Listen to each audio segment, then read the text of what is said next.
So welcome everybody to stop 4 of the virtual book tour for the Art and Science of Facilitation. And we are here today with Marsha and some of her wonderful colleagues. So I'm going to get started with giving you some information about who's here, making sure that you know exactly who will be talking. So today's topic is leadership is a conversation, the importance of facilitating collaborative conversations. So with us today is Marsha Acker. Most of you probably know Marsha. Marsha is a professional facilitator, executive, and team coach. She's the founder and CEO of TeamCatapult. She uses systems thinking, structural dynamics, dialogue, and agility to help teams collaborate and align with clarity, purpose, and vision. Marsha is a facilitator of meaningful conversations, a host of dialogue, and a passionate agilist. Through her keynotes, books, workshop, and leadership coaching, she empowers people to grow their leadership range and show up authentically in their lives and work. Hi, welcome, Marsha. Thank you. It's nice to be here. And thanks for everybody else coming. Yeah, it looks like it's going to be a great conversation. I'm super excited to be part of this. Next up, we have Ahmed Sidky. He is the head of business agility at Riot Games, president of the International Consortium for Agile, also called IC Agile, and co-founder of the Business Agility Institute. Ahmed Sidky, also known as Dr. Agile, is a well-known thought leader in the Agile community. Ahmed combines over 15 years of software development experience, his research with his PhD in Agile transformation and agility assessment to help leaders and knowledge workers achieve measurable and sustainable organizational agility by being agile, not just doing agile. He divides his time between consulting, teaching, and writing. Ahmed is the co-author of a top-rated Agile adoption book, Becoming Agile in an Imperfect World. Welcome. Thank you. Thank you. Pleasure to be here. Yeah. So next up is Deborah Grayson Riegel. She is a keynote speaker, executive coach, and consultant speaker who teaches leadership communication for Wharton Business School, Duke Corporate Education, Columbia Business School, and the Beijing International MBA program at Peking University. She writes for Harvard Business Review, Inc., Psychology Today, Forbes, and Fast Company, and has been featured in Bloomberg Business Week, Oprah Magazine, and the New York Times. She's the author of Overcoming Overthinking, 36 Ways to Tame Anxiety for Work, School, and Life. Welcome, Deb. Happy to be here. All right. Next up is Lyssa Adkins. Lyssa believes that Agile is a brilliant emergent response to help us thrive in our ever-increasingly complex, changeable, and interconnected world. Her current focus is coaching leadership teams to take up the Agile transformation that is theirs to do on both a personal and group level. For many years, she has been a passionate contributor to the discipline and profession of Agile coaching and has trained many thousands of Agilists in the knowledge, skills, and mindsets needed to coach teams and organizations to get full benefits of Agile. In 2010, she authored Coaching Agile Teams, which is still a bestseller 10 years later. Welcome, Lyssa. Thank you. So glad to be here. And last but not least is Tricia Broderick. Tricia Broderick is a leadership and organizational advisor. Tricia has more than 20 years of experience in the software development industry. Her transformational leadership at all levels of an organization ignites the growth of leaders and high-performing teams to deliver quality outcomes. As a result, she is a high-rated trainer, coach, facilitator, and motivational keynote speaker. In addition to her extensive knowledge and skills, her biggest offering is inspiring people to believe anything is possible. Her aim is to create connections and environments that challenge and support people in an authentic, vulnerable, engaging, and fun way. In 2020, she founded Ignite Insight Plus Innovation. Welcome, Tricia. So we're going to get this party started with Marsha reading an excerpt from her book. So we're all very excited. And then I'll ask a follow-up question and we'll get the conversation flowing. Awesome. This is like a wicked amount of talent sitting right here. I don't think an hour is enough. So there's a section, because of framing this talk today about, leadership and conversation. There's a section towards the beginning of the book that is titled Letting Go of the Hero. And so there's just a piece of that I'm going to read. It's time to reframe the way we think about leadership. The old metaphors and visuals that have one person, the hero, charging ahead, clearing the path and setting the direction while others passively follow along, no longer fits with the current world of work. We do still need people to point in a direction, but we also need to hear all voices. The world of work is too complex and moves too fast for any one person to keep up with everything or have all the answers. If you're lucky enough to have experienced facilitation done really well, you might have found yourself saying, "What just happened there? Well, that was awesome." Or "How do we do that again?" But efforts to recreate that experience can feel really frustrating because you will not find a playbook, a checklist, or a series of steps that you too can follow and get the same result. Why? Because the facilitation you experienced will have been both an art and a science. It will likely have included a facilitator leading from the front by setting direction, leading from behind with questions and curiosity, and leading together, offering ideas, but not assertions, and providing clarity without judgment. What you likely have experienced was leadership through facilitation, a process of asking for other perspectives and being willing to inquire into others' ideas. What you did not experience was the traditional view of leadership in which one person sets the direction and everyone is expected to follow. Wow. Thank you, Marsha. I like read a poetry. I know. I was like So the question Mm. is for the panelists, what does it mean listening to Marsha and having read the book? What does leading through conversation mean to each of you?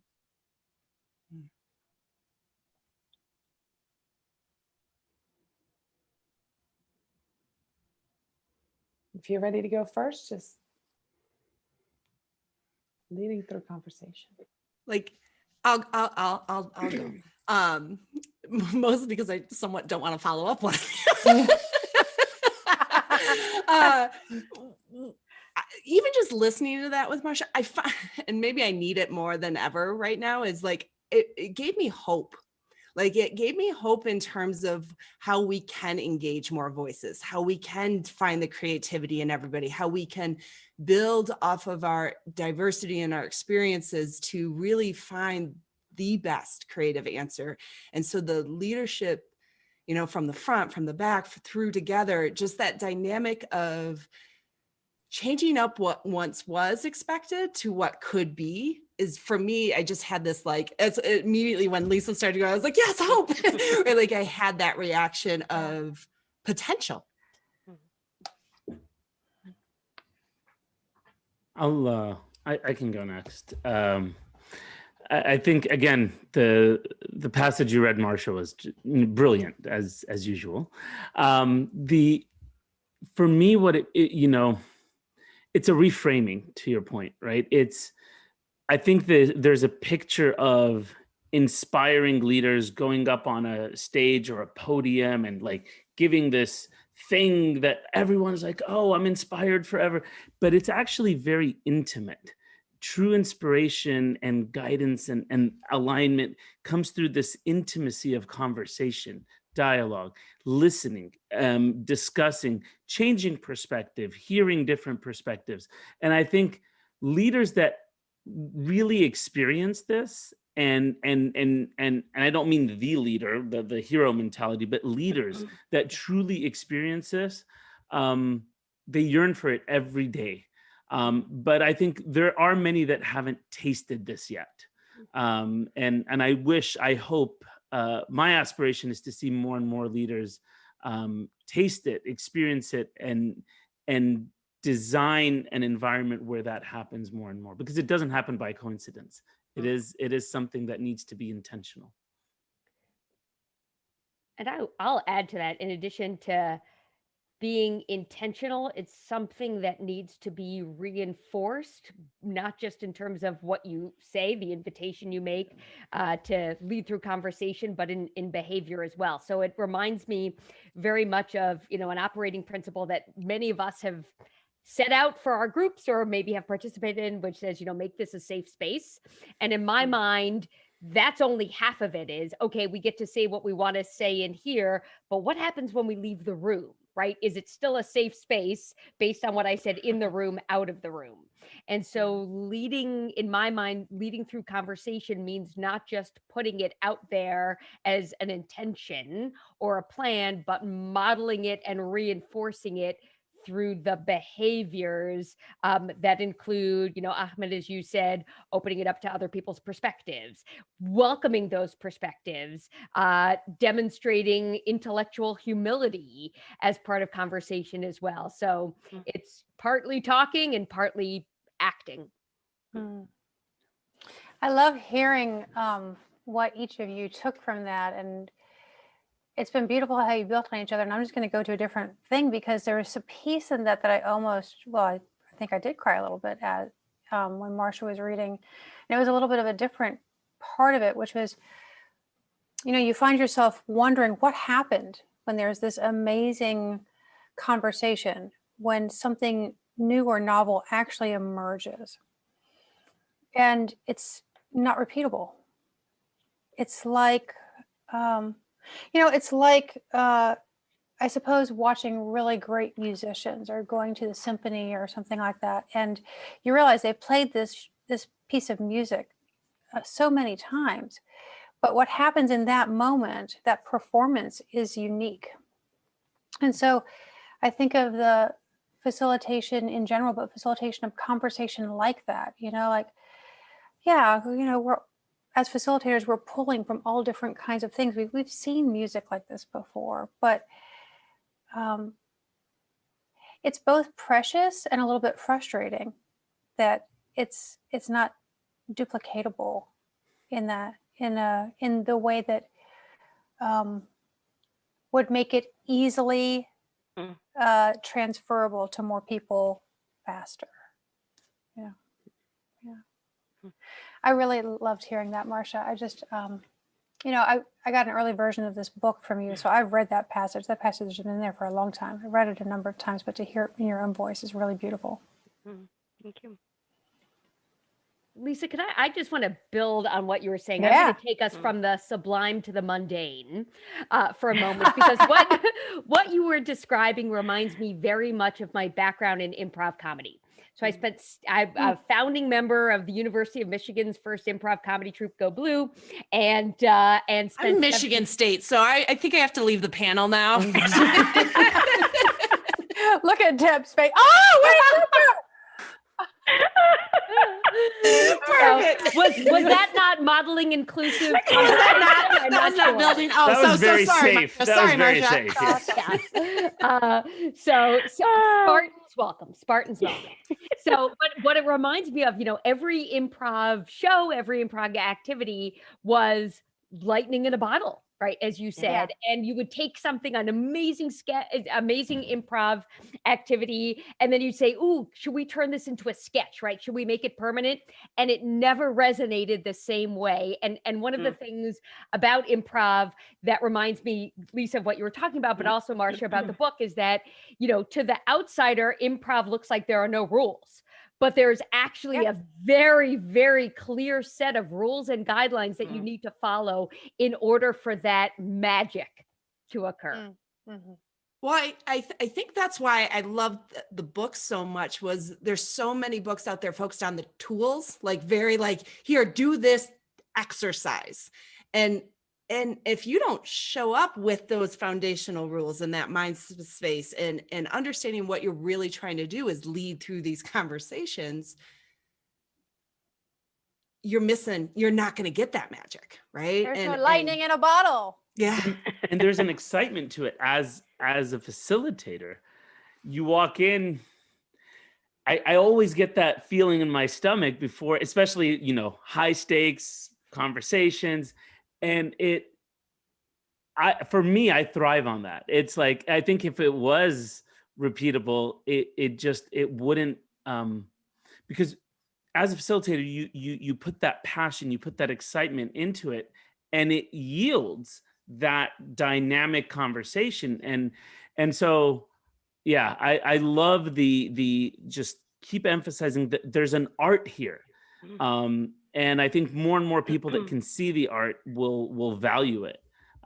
But yeah, I think like many things in life, we try to create a list out of it, bring it down to a tactical, repeatable level, and it's not. And I think that the earlier we can get to that mindset, the better we can live that art and enjoy it. Oh my gosh, y'all. Yeah. Ahmed, that something you just said. Am I the only one who dreams about facilitation? Yeah. Am I the only one? No. Okay. No, but can I just torn say between admitting and leaving you hanging. Like, I'm really a little torn, honestly. You know how you have a dream and you forget about it? Yes. Something that we all just said, I had a dream about it last night. And in my dream, can I tell you about the dream? So in my dream, there were these two women who were trying to go somewhere, and they needed this guy to give them something, and he clearly had more power than them. There's a bunch of people in the room, and so the conversation between them is happening in front of everyone, and it gets a little bit tense. And and I'm doing something else as the facilitator, but I'm like, hang on. So I jump in the middle of it, and I think I've done a really good job. I'm like, oof, yeah, that was good. And then the guy calls me out in the hallway and fires me. And when I woke up this morning, I'm like, oh, wait a minute. What is that going to happen in real life? Because that would suck. so like what? And then I realized what I didn't do in that moment was just go, hang on. What's going on here? I jumped in the middle. I'm like, I really did sort of fix it for them. I was like the conversational oil in the engine, making it all nice and smooth, But what was needed is just really something much less than what my instincts had me do. Yeah. It's really, gosh. Yeah, you're not the only one who dreams about it. Let's just put it that way. I feel really embarrassed that I just dream about Bridgerton. Is that wrong? These days, no. Okay, thank you. Oh, let's move on to the next question if you guys are okay with that. I love this. Is Marsha regretting her choices now? No. Put them in breakout I'm like rooms. humming Calm them about. down. Well, no, I'm like humming about. There's I think part of what makes it not repeatable is that it's about working with what's happening in the moment. It's what you just did, Lyssa. Like in your dream of like, well, no, let's stop with all the things that we thought, like what's happening. And gosh, like that's like that it's just, it makes my core hum. It's like, if we could do more of that, imagine what might be possible. Yeah. All right. So what role does conversation play in collaboration? And with that, what's the role leaders play in conversation? And why is this a conversation we need to have? Okay, try me again. Yeah. All right. What role does conversation play in collaboration? Okay. And with that, what's the role leaders play in conversation? And why is this a conversation we need to have? I'll start with the first part. So I think, what role does conversations play in collaboration? I think the way collaboration has become an interesting word lately. I think, in my head, there's a spectrum, and a lot of people are on the sort of tactical, non-human part of collaboration, which is, coordination more, and call it collaboration. In my head, the collaboration I aspire for is this co-creation, right? And that cannot happen without conversation in my head, because we are doing it together, we are engaging, we are thinking together. But I think, again, if you break it down, I think it's that word collaboration. We talk about the entire spectrum, but really, at least in my teams, let's be very clear. What are we actually like? Don't use the word collaboration. What are you actually going? Is it a matter of coordination? We can do that. That's easy. But if we really want to, quote unquote, collaborate, if we want to create something new, if we want to find new possibilities, that can only happen by, I would say, even deep conversation and space and time. And you can't rush it. And we love shortcuts these days, and you can't find one for that. And I'm also thinking about the influence of us being an interconnected global workforce, and the influence of asynchronous collaboration and conversation. And I know that I have been having some really good experiences with little videos that go back and forth between people in a group. I know Ahmed and I, we did that for a while, and something we were working on, right? And it was really sweet because we were talking about the thing, and we were figuring out, our way through the decisions about the thing we were doing, and we were coming up with ideas. But it was also like in the situation of people's lives. So like, I remember Go for it. Yeah, so I mean, he would get on. We're using this app called Marco Polo, and he would get on when he's driving home from work. And so he promised us he never looked at the screen, and I think that's true because I always saw the side of his face. But it's just it was beautiful to sort of be in. It's a greater, higher bandwidth when we can see where people are situated when they're interacting with us. And I'm sort of digging asynchronous collaboration these days. It has its place. I don't think we can get a truly generative conversation going, which is, in my mind, one step beyond collaboration. But it's pretty good for your, stock and trade sort of collaboration. And it's awesome for coordination. Is it? And if there are too many details, you go to text, but yeah. So as a follow-up then, what role do leaders play in this conversation? And I just want to take 1 second for those of you who are here. I want to acknowledge all the wonderful people that are watching. Quite a few of you are here. At the end, we are giving away 2 signed copies of Marsha's book. So stay to the end. We're going to have Q&A, and we're going to give away 2 copies of the book. So sorry for the interruption. I just wanted to make sure that everybody knew that we were doing that. So the role that leaders play. So I've actually I'm going to take this in a slightly different way, but also building off of maybe what Lyssa and Ahmed were talking about earlier too, in the sense that, as leaders, we so much want to fix things, right? Like we want to come in and with good intent, right? Like we want it to help people. And I don't know about anybody else, but there were many things that I was directly taught and mentored and indirectly taught to not engage in conversation in the workplace. This is a taboo topic. You don't talk about these things. And I had to come to kind of a little bit of a realization that I had failed a little bit or I have failed many ways as a leader, but in one particular way, in terms of helping people have these conversations. And so when we think about leaders' role in having tough conversations, the best collaboration often comes from tough conversations. It's conflict that needs to figure out and get creative and build off of each other's, and as Ahmed said, co-create. But we've been afraid to have some of these conversations. We've been told to not have some of these conversations. So I think there's this amazing opportunity for leaders that learn this art and skill to really help not mediate, but foster an environment where collaboration can occur, where these conversations can really happen so that I can personally, as a female in tech, be my full self, where a person of color can be their full self and engage and contribute. Otherwise, we lose some of that diversity and that benefit. So I personally think there's never been a more important time. And that's why the hope for me was so instant the minute you were talking earlier, because leaders with this skill to help people have these conversations, not just in their personal lives, at work, in the workplace, to really have collaboration in a way that just unleashes what's possible. Yeah.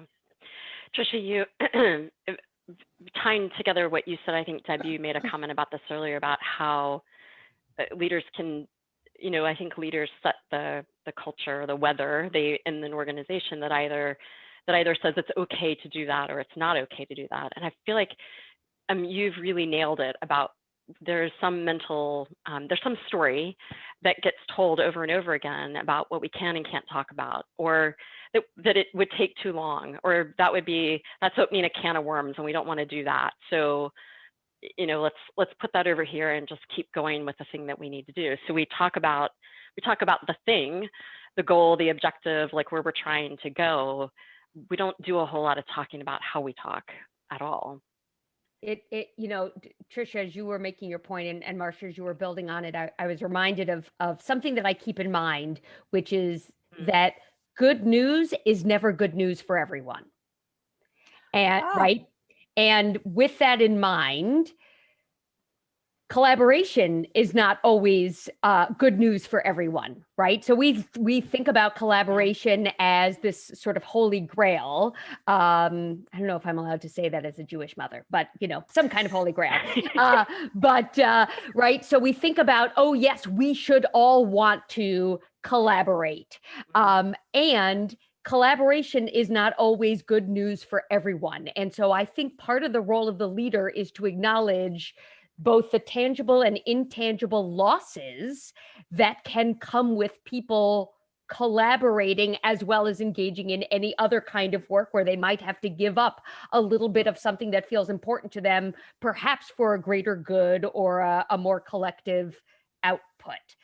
So being willing to be a leader and acknowledge somebody's in pain here, somebody is giving something up, something that feels important to them, and creating not just the space, but the invitation to have that conversation feels really important. And I guess the last thing that I'll sort of say on that is, one of the things that I often talk to the leaders I coach about is, inviting other people to have difficult conversations, whether it's a feedback conversation or something like this. And they'll say, well, I didn't get any feedback. And I'll say, how many times did you ask? And I invite you all to hold up the number of finger associated with how many times they invite other people to have a hard conversation. Right? They ask once and then didn't get the feedback or didn't have the difficult conversation. They're like, well, I asked. Yeah. It didn't happen. You got to ask more than once. You got to offer the invitation more than once for people to talk about hard things. Well, in some cases, getting no feedback is feedback, right? Like if they're not willing to tell you anything, that's some feedback. Yes. Yeah. Yep. Another tactical thing about, I think, the role of leaders, and this is something I've had to fight many times, is just time. Leaders set a pace to the organization, to how much space is allowed for these conversations. And I've seen this just over and over again. When the leader values the process of creating conversation and gives it its due time, magic happens. But if they look at the watch, it's like, can we finish this meeting in like half the time we have stuff to do? It automatically, like, you don't need to say anything else after that. Yeah. You just let everyone now double, triple, doubt. Do I really need to say this? Like, just give the freaking space and magic will happen. So that's just a very tactical, practical thing I want to invite people to think about. It's just, it takes time. But the result is, and again, not for everyone, not for everything, but it is worth it when it needs to be. And I just want to say that for those of us who went to coaching school, right? And I know some of you from coaching school, one of the things that we learned is people are adults and you don't have to stay to make sure the mess has been cleaned up, right? If you could leave the space, Ahmed, as you had suggested, and people end the amount of time feeling uncomfortable or, not quite clear, that sort of thing, people can handle themselves. Yeah. It's such a great perspective, Deb, like let adults be adults, which is as both of you were talking, I can think back to moments of just being in a meeting with somebody where they did that. They looked at their watch, or they said something, some verbal or body language cue that was like, I'm ready to speed up. And I immediately go, well, I probably could just, cut that piece out that I was going to say and move forward to something else. So it's this notion of letting people take care of themselves. I always like to challenge back whenever I hear it. And sometimes that happens from executives, but I hear well, we have to, right? And I was like, oh, so you don't hire the best people? And they're like, no, we hire the best people. Like, do you hire the best people or do you not hire the best people? And sometimes it's just kind of reinforcing that and reminding that. But I also think there's a little bit of remembering that, like, even for leaders, maybe is most have that good intent. Well, I don't want to waste people's time. So I did do a quick check on my watch, right? And so it's so easy, even with the best of intentions, to not give that space. And that's why, although there's no checklist, it is something you have to practice. It is something that you have to continue to go, because even with the best of intents, they can drive some of those behaviors that actually cause those issues. And even with the best of intents, you know, every time I've been asked to shorten something, or can we do it this way? Can you, you know, and it's usually like, do the same amount of stuff, but in less time. And every single time I've capitulated, I've regretted it. I can't think of one time where I'm like, you know, they were right. Yeah. Yeah. Well, this is a good segue into the next question. Yep. No, go ahead, Ahmed. No. Maybe I'll fit it into the next question. Okay, all right. Relevant or not. I know how to do that. You can talk about the moon and he'll still fit in his I'll fit it in. Don't worry about that. People who know me know that that's one of my things. All right. So as we were talking about challenges, a conversation, I do want to kind of frame this a little bit. There might be people here that aren't familiar with the Agile space necessarily, that might be listening and saying, "Hey, I'm hearing some things. My teams are in trouble, or maybe I'm making these mistakes." So I would love to know from you.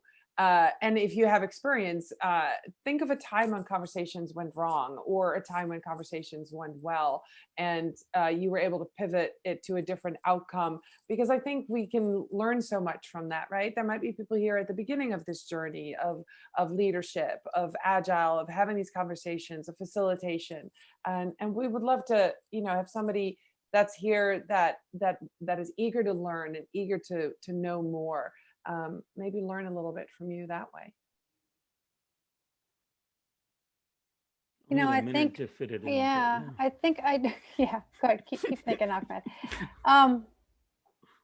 You know, this is probably not going to be a very satisfying answer, but honestly, the majority of the time I've walked away from a conversation and I thought to myself, man, that went really well. Not necessarily so. And when I've walked away from conversations going, man, that was such a train wreck. I have no idea what anyone got out of that. Sometimes that is the most pivotal thing for people. So there's a thing that is said about working at a systems level, is that it's only the first 100 systems that'll kick your ass every time. Right. And so I'm just aware that it's not up to me. Like, how it goes is not up to me. There's no way I'm going to see even a tenth of what's really going on, even though I feel like I can see as much as I possibly can. I keep expanding my ability to see more and to work with other people so we can together see more. But yeah, I'm just so not in charge of how it goes. Yeah, that's and I can understand that if like, Doreen, you're asking us to give people like a starting lifeline. I didn't do a good job there. But I think that that's an important thing to understand, is that you're not in this work for the glory. You're in this work for something to happen with the people who you're working with. Let me build on that. I'm reminded of a story, a painful one actually. So my first experience with Riot Games, facilitating a big leadership thing for them, it was a disaster. It was probably one of the worst points in my professional career. I thought it went horrible. You know, people on my team were like crying at the end of it. Like, and that was just day one. It was a 2-day thing. And by the end of it, you know, I went home and I was just a wreck. And I'm like, this, like, everything that could go wrong went wrong. And I come to find out on Monday morning that, you know, even, yes, it didn't achieve X, Y, and Z, but it exposed just the mere fact that it didn't go well, exposed the core element of misalignment that was there. And that started a journey of actual healing and dialogue and conversation, because everyone in that moment saw how wrong it went and how much deeply rooted misalignment there was. To your point, Lyssa, it was not a point of glory at all. Like, it was horrible. It was devastating. But I think one of the key things is, again, we talk about this, like, just standing in the storm. Like, it is like, have the mindset, please, it's going to be a storm. Right? It's easier to get like in that, like, it's gonna be hard. It is a storm, but just do the right thing for people, not for you, right? And then let the results emerge.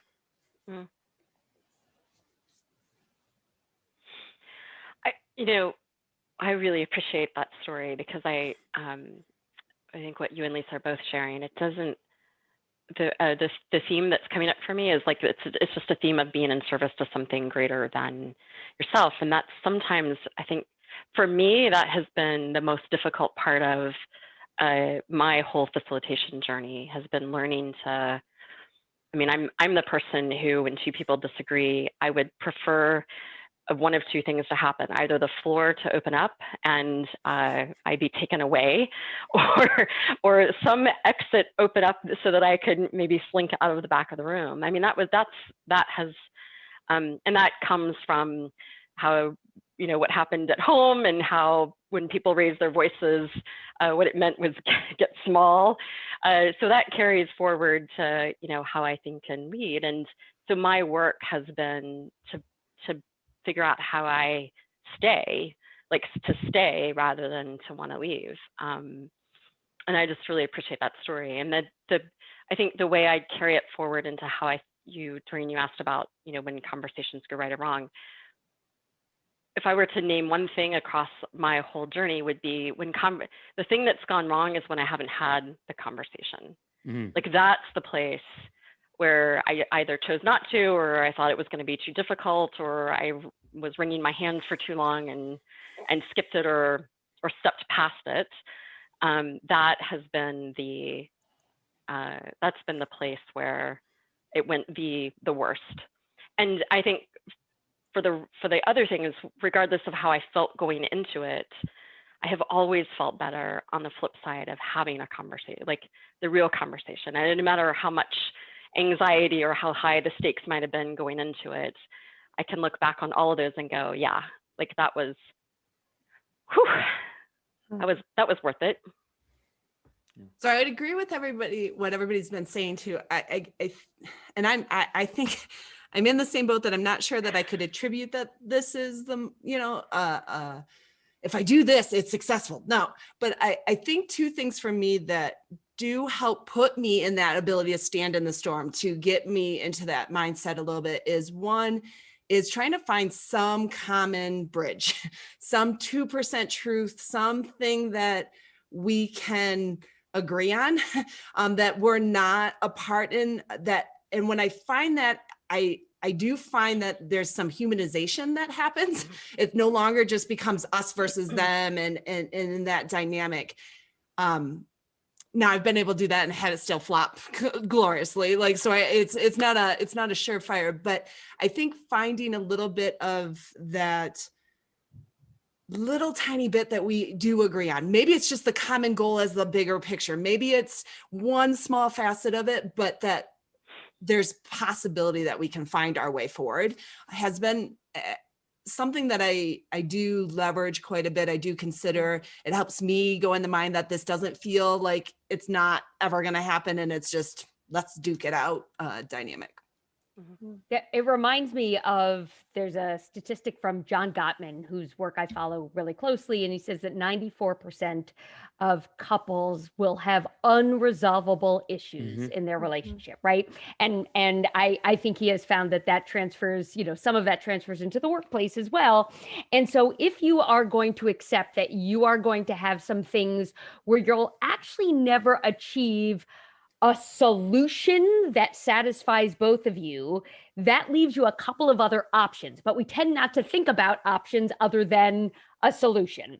And so in my mind, the most helpful conversations that I've had, or that I've, coached other folks towards as well, is recognizing that there are other outcomes other than a solution, right? Which could be an understanding, right? A deeper understanding about this issue, the values that are at play, what feels, like bumped up against for us, and even a plan for how to talk about the things that are hard for us to talk about. And I think if you, in your work relationships and your home relationships, which of course now have no boundaries whatsoever, I put my headset on a couple of minutes ago because I heard my son getting in the shower. I was like, there's your work-life boundary right there, right? But if you can have a deeper understanding and a plan for how you're going to talk about the things that you might not ever likely resolve to both of your satisfaction, in my mind, that's actually moving in the right direction. Yeah. It's forward. I love it. I've been using this metaphor of noise lately because I have a lot of people come to me and like, so Lyssa, how do I deal with blah? And blah usually takes 10 minutes for them to say it. And it's this big old hairball problem. And then want you to answer in 2 minutes, by the way, too. Yeah, of course. But you like I think to Deb's point about there's the ability to talk about how we have these conversations. People don't even know that level is possible. And so I got a graphic of what noise looks like. And it looks basically like this, right? But in the center of that is a very stable core in the center of the noise, right? And so if you look at that graphic, like the metaphor I've been using with folks lately is that all that up and down, those are all the topics. Those are the topics, the decisions, the conflict, the frustration, the whatever's going on. But in the middle here is your ability to have a relationship that is durable. Like this is new wording for me. I never said that before, but durable, I think, is a lovely word because it doesn't say that it's harmonious. It doesn't say that it's perfect. Yeah, it might be resilient, who knows, maybe not, but durable, like we're in it for a while. And so like in that more stable core is where you have those conversations, like, so this is the conversation about how we want to have conversations. And I think that once people understand that meta level, that pattern level is possible, then everything can change. I love that word durable. Yeah, and I do I'm too. just thinking, what an awful marriage proposal that word was made. Right? I want you to spend the rest of your life with me. I love you because you are so durable. It might not be a good relationship, but it's going to be durable. It's going to last, damn it. I know like what it or that not. says about me that I'm like, I'd be okay with that. I love that. It's way better than the fairy tale, isn't it? Because the fairy tales end just as it's actually beginning. Yeah. Just as the real stuff is actually beginning, right? Yeah. And so like I'm up for durable. Yeah. I'm gonna tell my husband that when he comes home from the dentist. He said the dentist. That's I awesome. just wanna, You're so durable, yeah. Such a great durable relationship we have. Yeah. Okay, now looking at the I time. really do. I'm sorry, I'm totally trolling this. We all have to do that, and I do want to know what happens. Okay. That's okay. Oh, that's wonderful. Hey, I'm looking at the time, everybody. And to make sure that we stay on track, I'm going to go to Q&A. I just want to remind everybody that's here. We so appreciate you being here. If we don't answer your question, there's quite a few questions. We will be able to send out an email with the answers to your questions afterwards. So want to make sure that even if we don't get to them today, you will get your answers. Stay another at least 10 minutes because we're going to give away 2 books, signed copies of the book, The Art and Science of Facilitation, in about 10 minutes right after this Q&A. So I'm going to go ahead and answer and ask these questions. And panelists, if you haven't answered, let's jump in. Let's try to get to maybe 3 or 4. We have about 10 minutes for this. So that would be great. In other words, speed up is what you say. Yeah. Well, no, it's okay. I have loved this conversation. Looking at your clock was that a looking at your watch right there? All right. Sorry, so that's great. the first question is, there's such a huge difference between conversation, as in making conversation, and this type of conversation where we're actually connecting and create some sort of magic. I'm looking for a word that signifies the second type. Is conversation enough? I call it skillful or generative. It comes from, that's not my word, by the way, but it comes from work by Otto Scharmer. But I think it's the delineation between the surface level, like just sort of reenacting the same things that we do over and over, versus a space where we're thinking together or new ideas are emerging.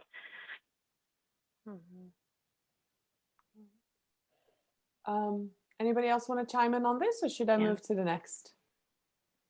Good. All right. So Andreas asks, traditional leaders experienced often that they had to be strong, know it best, and decide at the end.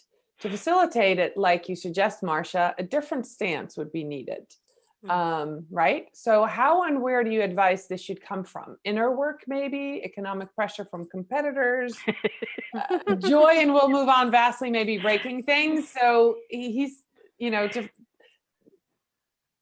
the question is like, how? What different stance? Yeah. I would love to hear everybody, I think about it as, I think it does take inner work. I think the doorway to that inner work will probably look different. So I would love to hear other thoughts. Yeah, I'll build on that. I think it's 100% inner work. It's reframing, it's perspective, it's experiencing it too, once or twice. It's also defending it. Yeah, and there's a different perspective in my head. It's people around that leader giving him or her space to learn it. It is a lot of this is habitual for people. I mean, Marsha, you know me from years ago. I've evolved. He's grown. so much better now. I know. Yeah. My wife says the same. She says I'm durable as well. But reality is, if people, just like you, like we're asking leaders to give space and to model this, we have to give them space to grow. And it's easy to judge leaders, I think, and not give them that space to change habits. And it's hard. Yeah.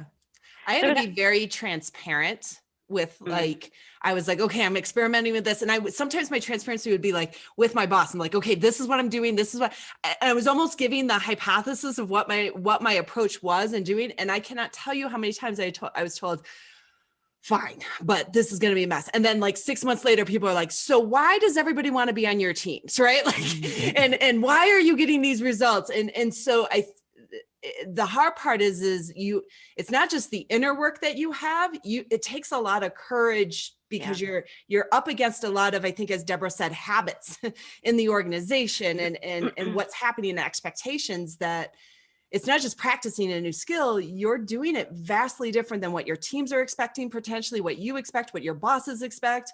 Yeah. It's a little scary, honestly. I think teams also need to give their leaders permission to not have the answer. To actually be able to show up and listen and not have to immediately provide the solution, solve it, respond quickly, but you just get to come and listen. Like, we're not expecting anything from you. This, it will come, but I think I had to laugh. I once got a text from somebody and it was like, thanks for a great one-on-one this morning. I'm like, we didn't meet, right? Like, and I'm totally confused by it. And they're like, well, I just imagined that I would have walked into your office. You would have given me that look like I knew what I needed to do. And you were right. I didn't know what I needed to do. And I was like, I am in your head. Like, sometimes you can get to a place where, building up that knowledge for others is actually, it's confidence and it's knowledge with that. But like, if you can get people to give you that permission to not always have the answers, you'd be surprised how many start to find those answers from within too. Well, it also reminds me of in the early days of the pandemic, I was in New York, and I think one of the most refreshing newscasts that I saw was every day Governor Cuomo would come on the news and, share what he knew. And one day his news brief was basically made up of, I don't know. He said, people ask me, when are we going to get new masks? I don't know. People ask me, when are we going to have more hospital beds available? I don't know. People ask me, why do you keep saying I don't know? It's because I don't know, right? And he stuck to that. And the level of credibility he built by saying I don't know was the opposite of what most people think. Right. It's much better than making it up. Yeah. Yeah. For sure. Okay, I have one more question, probably time for one more question. This comes from David. Please share an example of an idea or story that you have found useful to introduce the value of facilitation to a skeptical decision maker.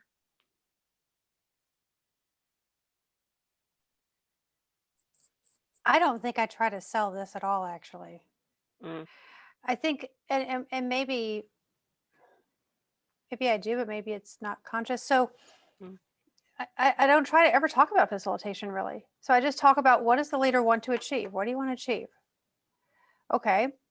And you think you can bring these people together to do this? Okay. And so we just talk about, how's it going to go? What do you imagine is going to happen? How do we need to set this up? And I really start with just what we learned in professional coaching school, which is like, what is the best thing that could possibly occur? What are you hoping for? And then from that, just start to do the job of being a good facilitator. And now, of course, I've already been invited in to do something with this leader, right? So maybe if we're talking about a pre-sales process, that's a different kind of conversation. But I don't do a lot of convincing. I don't talk about facilitation itself. In fact, people were like, so Lyssa, how do you get people to go along with you to make noises and have their bodies move and stuff? And I'm like, I don't ask. Yeah, I was going to say, don't ask. I don't ask. like my husband's at the dentist right now. You would not sit in the dentist chair and go, hang on, wait a minute. I don't want you to use that method. Yeah.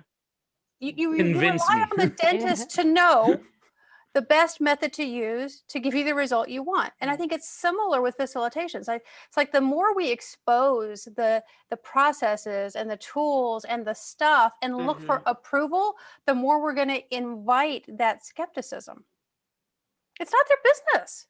Yeah. The business is what gets created from the frame that you can set up and what happens with their people. Yeah. Right? I think when I've had resistance even in the room to, asking somebody to get up and do something, I just go back to purpose. So our focus today is this. If we're going to get to that, are you willing to just trust what's happening? Yeah. Are you willing to go with me? That's what I always say. Yeah, I get to journal like this. Are you willing to go with me? Yeah. And sometimes there might be something that's really triggering for them in a totally different way. It may have nothing to do with that moment or the skepticism of facilitation and stuff. So I always use a right to pass as well. You have the minute to take and observe and just, you don't have to engage every second, right? Let adults be adults.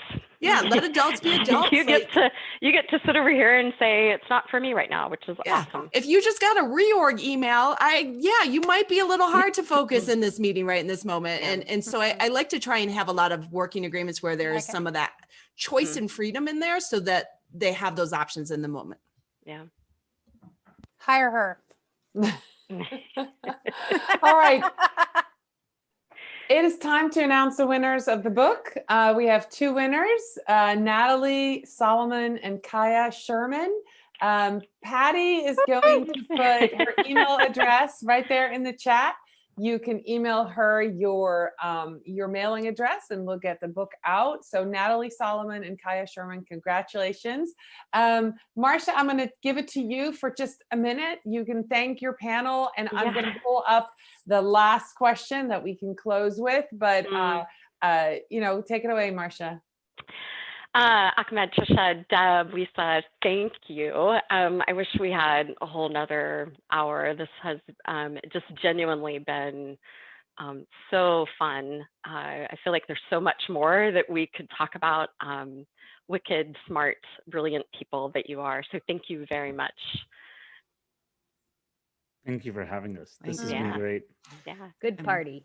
Yes. Low on snacks, but other than that. For sure. So the last question that I have, and we want to be conscious of the time, but we have about 4 to 5 minutes, is What one tip can you share with leaders about how they can have a better conversation? And we can close with that. I got one. Okay. Right, Go. bang, right off the top. Know what your intention is in every interaction and share it at the top. I'll go give space and be okay with silence. Be comfortable with it. I'm going to go with curiosity. Be super, super curious. Like, don't get up in your own head, wonder what they're going to say. Just be curious as to what might happen next and what someone might contribute. And I would say ask for a lot of feedback and then be open to hearing whatever comes your way. More than once. More than once. Thank you. We went too fast this time. I think there's something about trusting your gut, your intuition, and turning the noise down on all of the things that you should do. To finding that inner voice. Just to be present. Well, I want to thank all of you for being here as well. It's been a wonderful conversation. I want to thank all of you who were here live with us. Thank you for being here. And if you're watching this on the replay on YouTube or in an email, thank you so much for your time today. We will be back on Tuesday, February 2nd with one more virtual book tour stop. We invite you to come and join us. It's going to be a conversation with Marsha and Mark France. It's going to be amazing. So come back, register the same way you've already registered for this one. And thank you so much. We will, just as a reminder, answer your questions if yours wasn't answered in the Q&A today. We're going to get together and get the answers for you. Send them out in an email that will be available to you. And thank you so much again. Thank you, Lyssa and Deb and Tricia and Ahmed and Marsha. Thank you for inviting me to be part of this. I've been loving this virtual book tour, and I feel like I've grown a lot just by listening. Thank you so much. Thanks, Doreen. Thanks. Thanks, everybody. Thanks for coming.